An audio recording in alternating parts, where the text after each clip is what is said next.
Good morning and happy Tuesday to you. I hope that you are doing well, that you are rested and excited about this day. So let me tell you, yesterday I had an opportunity to go to my oldest son's school for his open house. And I am not bragging, but I met with each of his teachers. And every teacher had something fantastic to say about him. And of course, as a mother, that made me very happy. And I just looked over at him and I said, I'm so proud of you, son. And so my oldest, he makes very rare appearances, and I respect that. Doesn't really like to take pictures and all of that stuff. And it is perfectly fine. But to have someone to share substantive things about your child, it is inspiring, and I'm so grateful, like I said. So I'm not going to brag on him too much, but I am proud of him. So this morning I woke up and I had a thought about critics. And we know that critics exist.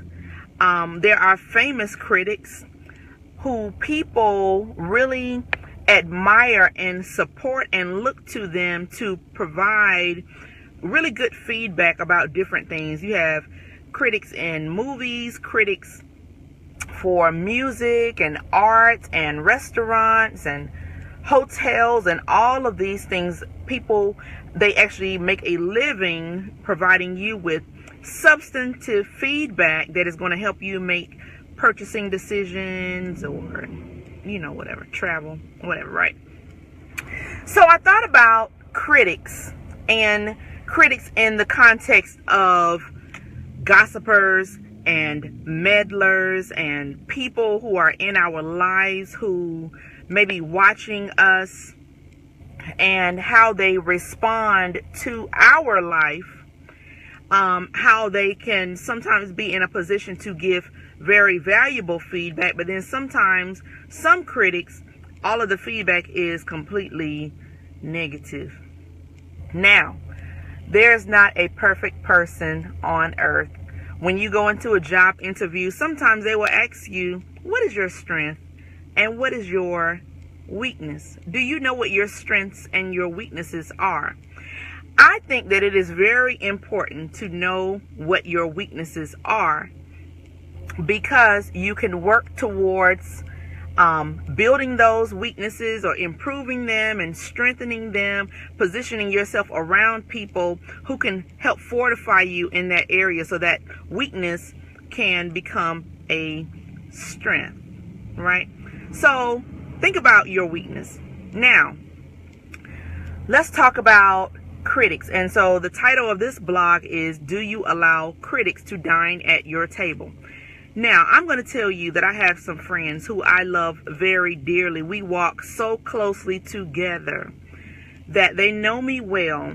And if I am deviating from my norm or experiencing some hardship or difficulty, they are able and they are free to give me feedback that is designed to help and not hurt. But the thing about gossipers, or those people who are standing, along the sidelines or whatever, and they are looking at you and they are talking about and illuminating your weaknesses. And they get some type of satisfaction from doing that. Now, why I ask you if you allow these people to dine at your table is because I want to know if you are giving them your time and your attention. And if you are, how is that impacting your life? Now, I think if I got criticized by someone who was not in my circle, somebody who has not been given permission to tell me anything, I am not going to respond. I say I am not going to dignify that with a response, because I realize the value of my time, and more often than not, I realize the source from which you are speaking out of your mouth. And so what I see a lot of times is we are fighting a lot of battles. We are exerting a lot of energy trying to defend ourselves against people who may or may not be in a position to promote us or to celebrate us or to elevate us, because they have their own issues. They have a deficiency that causes them to focus less on their self and more on you. And so we have power because we do not have to allow those people to control our thinking, control our emotions, control our effort towards achieving our goals or pursuing our life aspirations. And so I just want to encourage you this morning to take back your power. If you are spending a great deal of time trying to chase down words that someone has released into the atmosphere about your life that may not be true, don't try to fight that battle, because you are going to wear yourself out. I believe that silence is power. I believe that if someone who is outside of your circle is speaking about you, they have no power. And I want to share this scripture with you, and it's Proverbs 18:13, and you can read it in whatever version you want to, but I like the Amplified version. He who answers before he hears the facts, it is folly and shame to him. There are people who will speak and don't have all of the facts. They may not know why you responded a particular way to a particular situation. They don't know why you are being silent. You know, you could be thinking about what your next move needs to be, or how you are going to respond to a situation that you are dealing with in life. You know, and it's not meant for everybody to know our business. It is not meant for everybody to dine at the table of our life. It is not everybody's right to have access to what's going on in your mind and what's going on in your heart, or whatever, any other aspect of your life. It's not everybody's business. And so we have to get to the point where we are okay with establishing parameters. And just because people come and ask you personal things about your life does not mean that you have to answer. You do not have to answer. And because that person was bold enough to ask you and does not have the proper credentials, they can have their access denied. And so we have to become okay with that, denying access to our life, denying access to the table that where all of our attention, all of our emotions, all of whatever of these very intricate personal things about us, where those things reside. We don't have to allow just anybody to come and sit at the table of our life. Just because somebody asks you a question does not mean you need to answer. Okay? And so when you think about a person who is in great power, they're not revealing everything about themselves to everybody. Okay? And so we have to be careful about that, who we are allowing to dine at our table, and be mindful and don't ignore people who are always talking about somebody else. Okay, or they can tell you everybody else's business. And then why do we want to hear other people's business anyway, when we're trying to live our life and reach our goals and do this and do that? I just don't believe that we need to be carrying everybody's information in our lives. We don't need to be exchanging everybody's information. Okay, and so I think it's very important that we be spiritually fit, that we be free of toxic people in our life, that we are free of toxic mindsets. And so it's okay to turn your head. If somebody is gossiping, it's okay for you to get up and walk out of the room if you know that the information that is being exchanged is not beneficial for you. Okay? And so we have to get to the point where we become truthful to ourselves, and that we are not going and disclosing information that people confide in us, or sharing things that we don't even have all of the facts about, only to discover later on that what we thought and what we shared was not even true. And so in that scripture, it says, he who answers before he hears the facts, it is folly and it's shame to him. Because if you use your good energy to go and contribute to some gossip fest, and then you turn around and you find out that that information is not true, the first thing is going to make you want to do is go and retreat and hide from the people that you told the information to. Okay? And so, just personally, and generally speaking, everybody does not need to be dining at our table. Everybody does not need to know what's going on with you. You have a right to privacy. You have a right to not reveal your heart. If you don't want to reveal your heart, you don't have to let somebody have access to your mind. You don't have to let someone control you like a marionette puppet. You know those puppets, and they have the little cross thing, and then the person is jumping the puppet like that. Yeah, okay. So you don't have to be under anybody's control. It's your life. And so people are going to know your business if you give them access to your business. Okay? And you don't have to do that. You have a right not to do that. And so one of my friends, and I think I shared this before a long time ago, she was just like, you can't bleed on everybody. And some of us need to know that. You cannot bleed on everybody, because some people will sit and listen to your life situation, and then they will go back and tell the crowd. They'll do that. And they do that. And so sometimes we just need to practice to be silent.